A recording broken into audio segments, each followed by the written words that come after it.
Hi, everybody. Welcome to today's growth call. We are so excited to see you.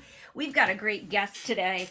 Uh, I kind of threw her on the spot last week while we were chit chatting about different things, but this week she is going to jump on and chat with us. If you've got a song request that you want to hear, let me tell you that won't work today. You're all jiggling, dancing, singing along, especially Ray in Fall River. I saw him. He just could not contain himself. Yeah, I know. So let's just finish getting all our people in here and then we'll get going in just a sec. I just want to make sure everybody gets in before we get started. All right, I am going to spotlight Ms. Christina Miles with me. Cassie, you got the people entering for a hot minute. Yeah. Hi, Christina. How are you? Hello, I'm great. How are you? Good. Thanks for joining us on the growth call today. Sorry for throwing you on the spot last week, but I was so excited when I see your Facebook posts. I get so excited. That's why we had that song today. Big So, for song. those who don't know Christina, why don't you introduce yourself, where you are, and the ambassador role you also play for KW New England? Everybody. So I am licensed in both Rhode Island and Massachusetts. I'm out of the soon to be new Warwick office in Rhode Island. Very exciting. We're opening next Monday. So that's our kind of soft opening, I guess. Then we have the Fall Fest coming up at the end of the month. Super exciting. And I'm also the KW New Homes ambassador for the region. So I think we're going to come on another time to kind of delve into new homes a little bit more. Right now we're kind of pausing as we're shifting some stuff right now, so I want to make sure that we have everything in place so that way you guys would be ready to jump right in. But it's super exciting, all about new construction, so I'm really happy to be able to bring you some of that as well. But today we're talking social media, right? And I'm sorry about last week. I didn't have That's Wi-Fi, okay. so you kept breaking up on me, so I'm glad today it seems like I'm better. It's okay. No, I put you on the spot like sweet, so I appreciate you coming on this week. So, if you don't follow Christina on social media, you're missing out. Has how you've been on our growth call for a long time, since the beginning. Yeah, pretty much. Yeah, since this all started. And one of the things we've noticed about what Christina's doing is just how her community interacts with her posts. And you're using the this or that. You are posting so many community pictures. I don't think I've ever been so hungry as when I saw this ice cream photo with, I don't know if those were cider donuts, whatever they were. Yes, a caramel stuffed ice cream cone, then rolled in apple cider donut crumbs. And I'm like, I need to go to Waltham now.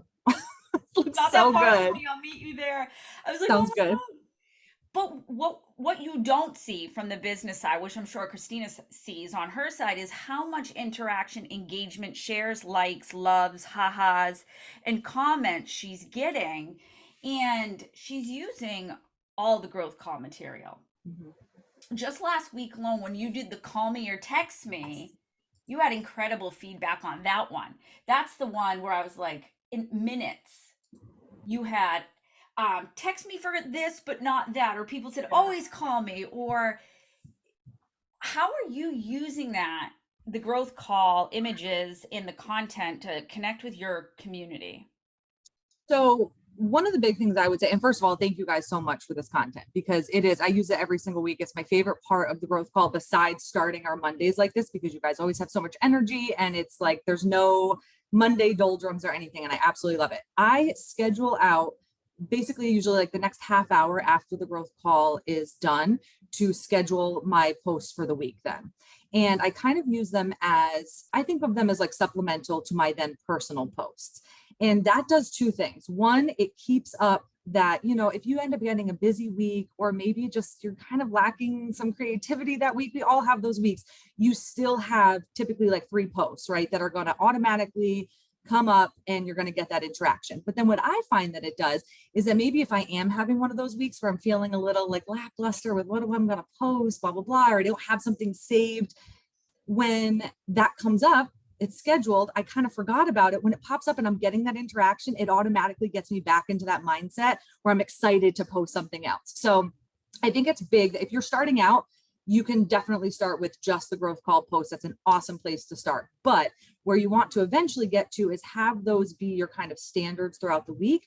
And then you are also adding more personal posts to that as well. And on that note, I would say too, about being personal, having a nice mix between business and personal. So I do post some things. I keep it pretty private, but people know the name of my fiance. I'll tag him and stuff. He'll be in pictures and stuff like that. They know that I have a horse, things like that. So I do try to do some personal stuff too. And I usually try to bring it back to houses, but sometimes like the ice cream post really doesn't have anything to do with houses, but it's community. There's always something that will kind of tie back in. So last week on the what was your first job, you That had was a big one. 33 comments that you had to reply to, my friend. We gave you some work to do last week. So what did you do with that content? So you're not just responding for the sake of responding. What are you doing with when people give you that data? Where are you going with it after? So you definitely want to tag them in command for sure. And I'm old school too. So I have my like computer calendar, and then I also have a handwritten planner as well. I just personally like to have something handwritten. So I actually, believe it or not, take some of that data too, and actually have like a little list that I keep it in as well. I just like to have something kind of more physical. And just kind of genuinely remembering too. There are certain things that like, I don't know, like this example comes up, and I actually posted it last week or 2 weeks ago. There's a friend of mine, but really just a Facebook friend, who had always commented on certain housing things that one of her must-haves in a house is a bathtub, and it has to be big enough to fit her knees and other body parts at the same time. She's a little bit more explicit about it. But we'll keep today. Me running to your comments right now. Right.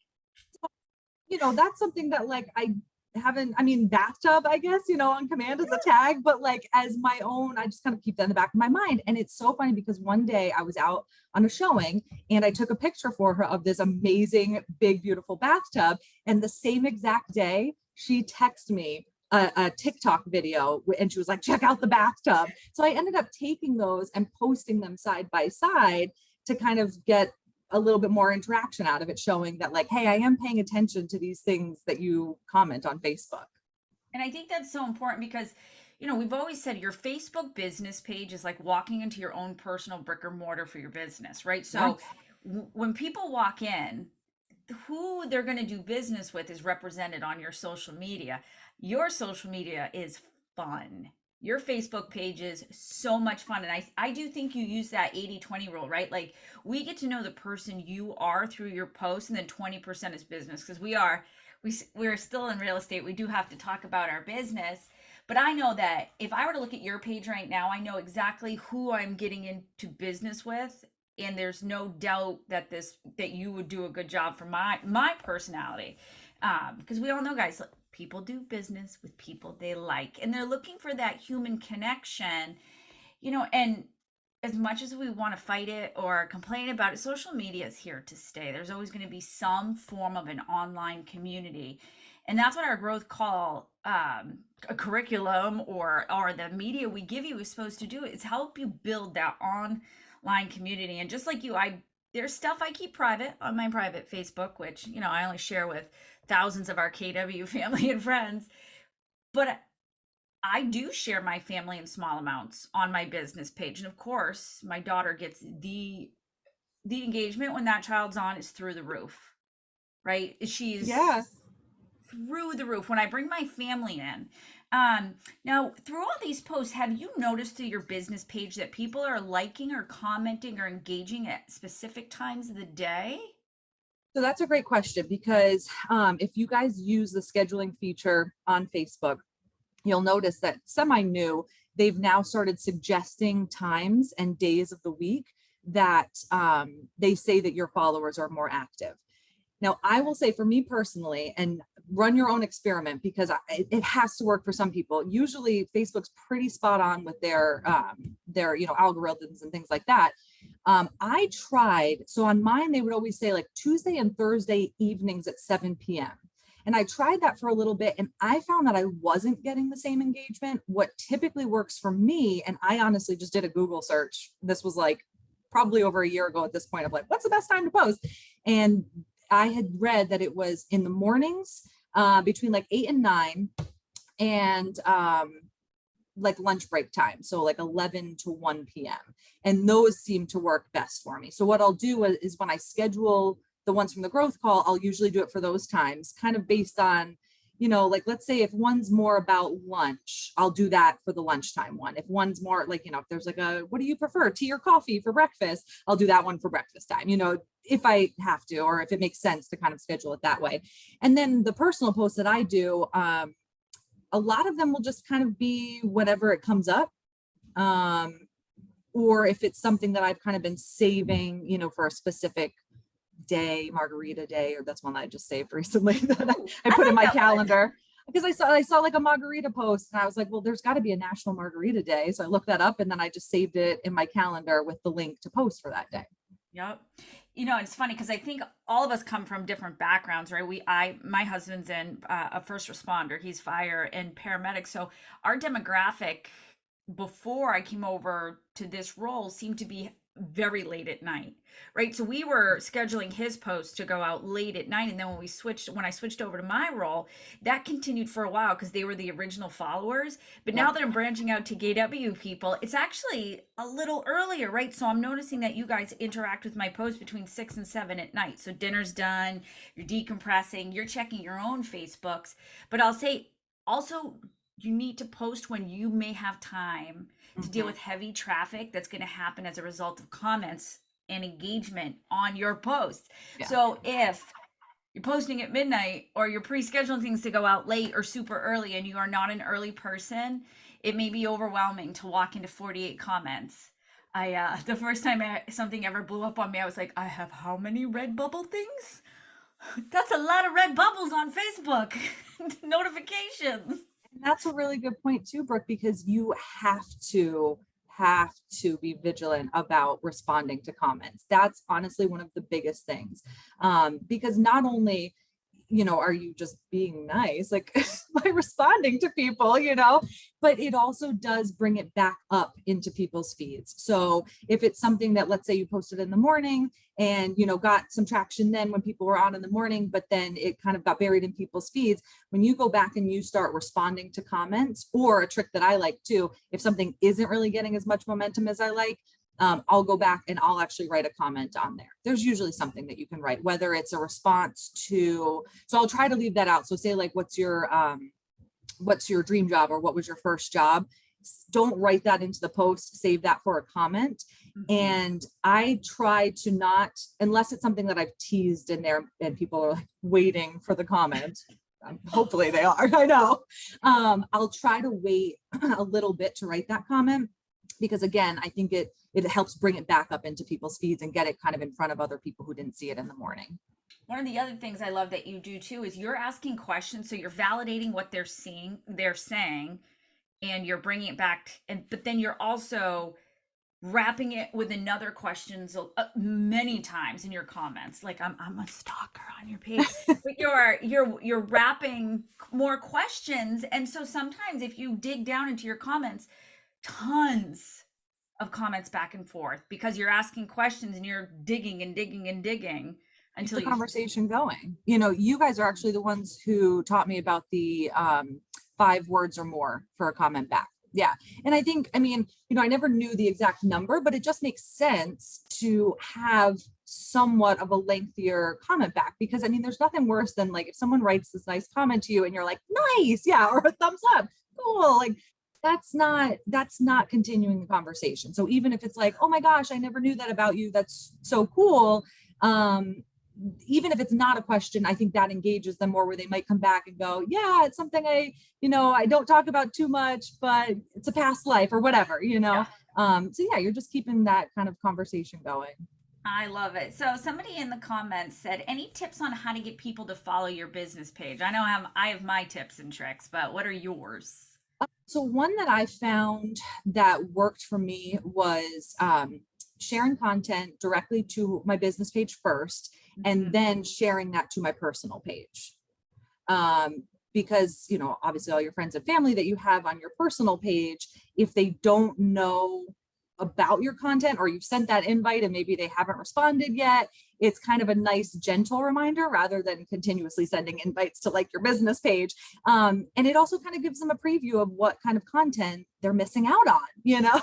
So I've kind of switched almost fully to posting on my business page at this point, because I do like, it scratches the itch enough. Again, I post enough personal stuff. I don't miss out on my personal page.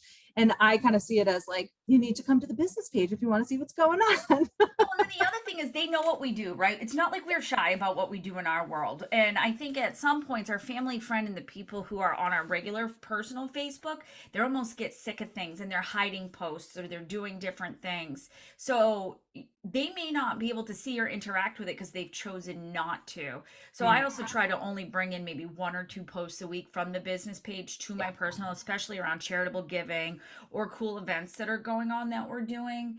But yeah, I try not to post too much on the personal side or share it back, just enough to remind people who I am, what I do, and how I can help them.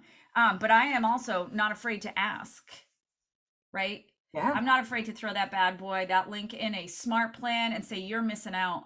You do not want FOMO when it comes to my business page. Yeah. I'm And not. something I don't know, I mean, Brooke, you've probably been on top of this, but I just noticed it a little bit more recently because Facebook changed the way that business pages now interact, which Yep.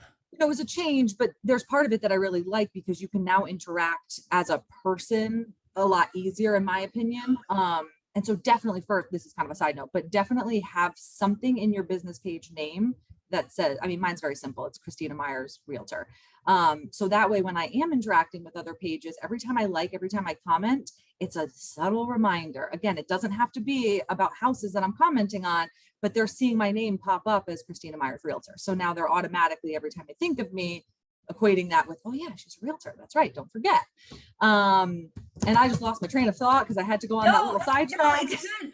Guys, if you have a question, I thought I saw somebody's hand go up, but I was finishing my thought and I didn't want to squirrel away from it. But if you got a question for Christina, put it in the chat, and she's going to be here for a while hanging out with us. We're going to get to our content. We appreciate you coming on so much to chat with us.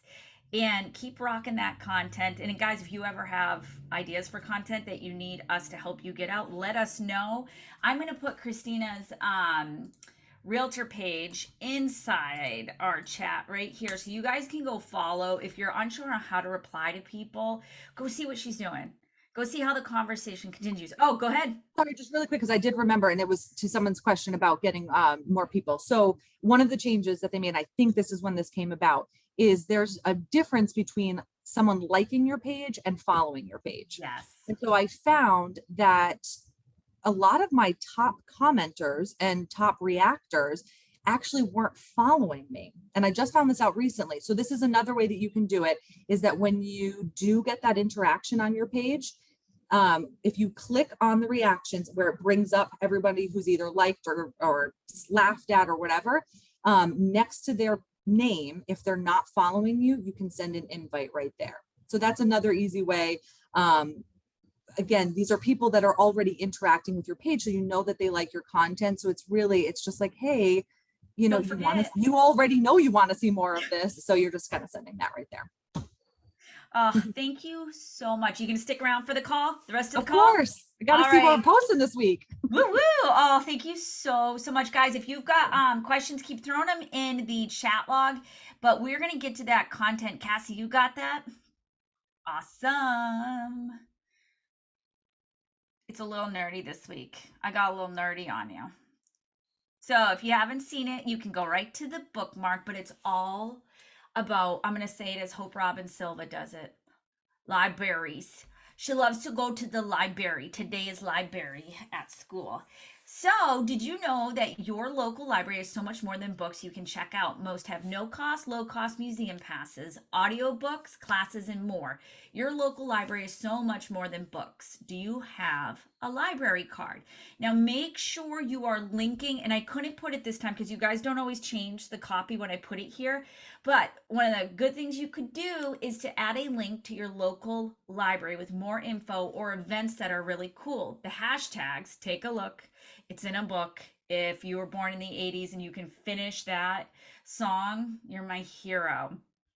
And then don't forget to add your DBA logo. How many of you knew that? How many of you knew that you can do all that stuff and more at a library? Did you know that? Cassie, did you know that?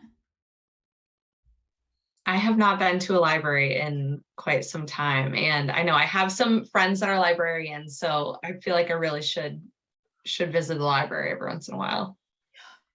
Yeah, that's a big one. That's so they have, I know at our local library, they have museum passes. So we can go to the Museum of Science, we can go to the aquarium at a discount, all kinds of state parks, events. You just have to check out the pass. And some of you have, they just give you a digital code and you put it in the website of wherever you're trying to go. Or some's a physical pass that you have to bring back. Ours has concerts.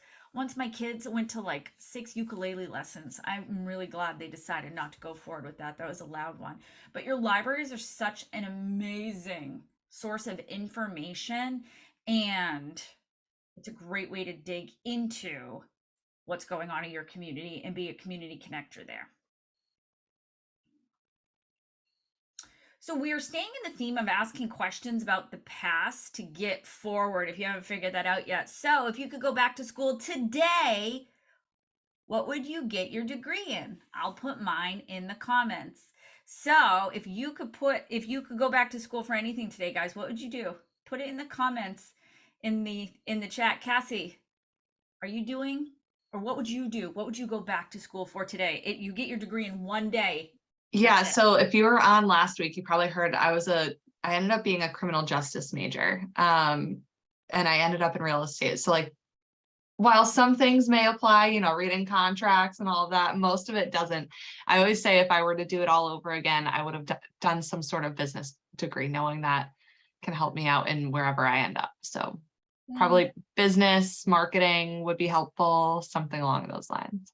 So what I love about this post so much too, guys, is this is how you can help bring people into your world. We all know real estate is just not the act of selling or moving properties, right? We're always looking for strong marketing people, strong executive admins. This is where you can dig in and pull those people into your world, or help bridge those connections to other people you may have in your world. PE was my worst topic, my worst subject in school, Lorraine. Nope. All right, next one.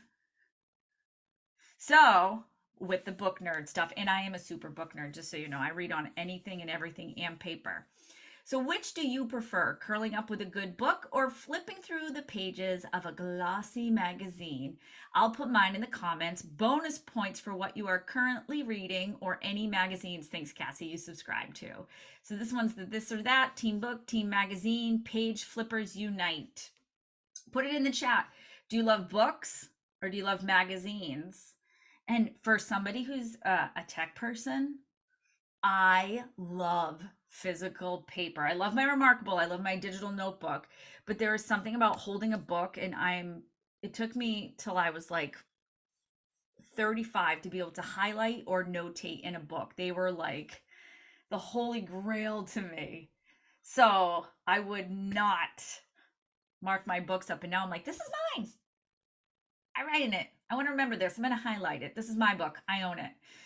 And if you are currently reading anything good, business or non, put it in the comments. It's a great way to just build community with those around you. I do love magazines, but I also grew up in the era of magazines where they had samples. Who remembers that? There was always like a little perfume rippy or something in there that was a little sample from all these places. I might be dating myself with that one big time. I don't think so, Brooke. I think there's still some perfume samples out there in magazines. Not all good ones, but it is what it is. All right, that is our content for this week. Now, guys, there is no growth call on Monday, but you're still going to have the growth content. We have masterminds coming up next week, right? I can't believe it's already the first week of October. So watch out for some bonus content as well. Who's going to masterminds? Who will I see there? I see a whole bunch of hands up. Nice.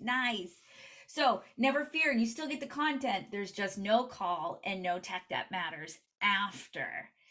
And let's see. So Cassie, do you have our winner queued up? Now remember, you have to be on the call to win. Yeah, I have a couple of things. So I just dropped the links in the chat for Fall Masterminds. If you haven't gotten your ticket yet, they're bringing it to Boston. So, and it's KWRI that's bringing it in. So jump right in. If you haven't signed up, definitely sign up.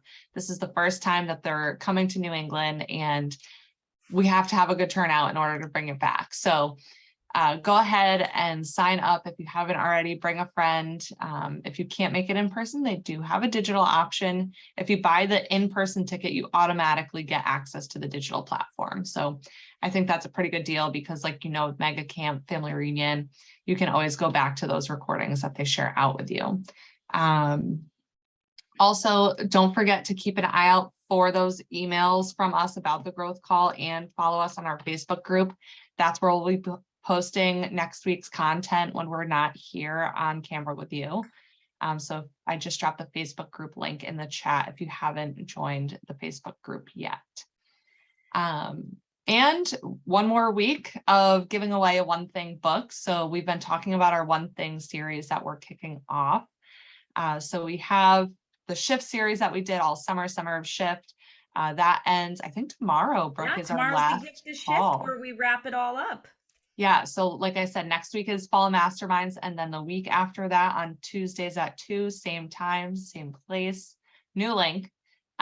We will be having the One Thing series through the rest of the year. I think it goes right up until mid-December, right before the holidays. So I'm going to drop that in the chat as well. And if you haven't seen emails out about that yet, they are coming, but this is our links so you can get a head start of signing up.